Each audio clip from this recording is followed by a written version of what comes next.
ஈவினிங்ல பசங்களுக்கு வெறும் பாலுக்கு பதிலா பாதாம் பாலா செஞ்சு கொடுக்கலான்னு ஃபர்ஸ்ட் பாலை காச ஆரம்பிச்சிட்டேன்.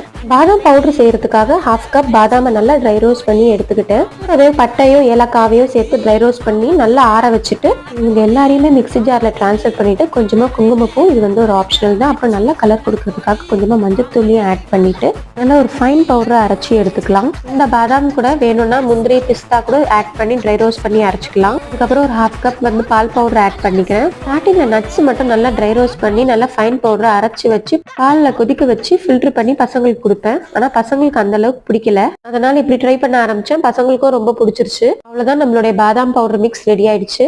நானும் அன்னைக்கு டீயை கட் பண்ணிட்டு இந்த பாதாம் பாலே குடிச்சிட்டேன். டேஸ்ட் உண்மையிலே ரொம்ப சூப்பரா இருந்தது. ஸ்டவ் எல்லாம் பார்த்தா ஒரே எண்ணெய் பிசுக்கா இருந்தது. ஆனா நான் எந்த ஒரு சோப்போ இல்ல லிக்விடோ யூஸ் பண்ணவே மாட்டேன். ஈரமான துணியில ஃபர்ஸ்ட் ஸ்டவ் நல்லா தொடச்சு விட்டுட்டு அதுக்கப்புறம் ஒரு டிஷ்யூ வச்சு திரும்பவும் தொடச்சு விட்டோம்னா எண்ணெய் பிசுப்பு அந்த அளவுக்கு இருக்காது. ஸ்டவ்வும் பார்க்க நீட்டா இருக்கும்.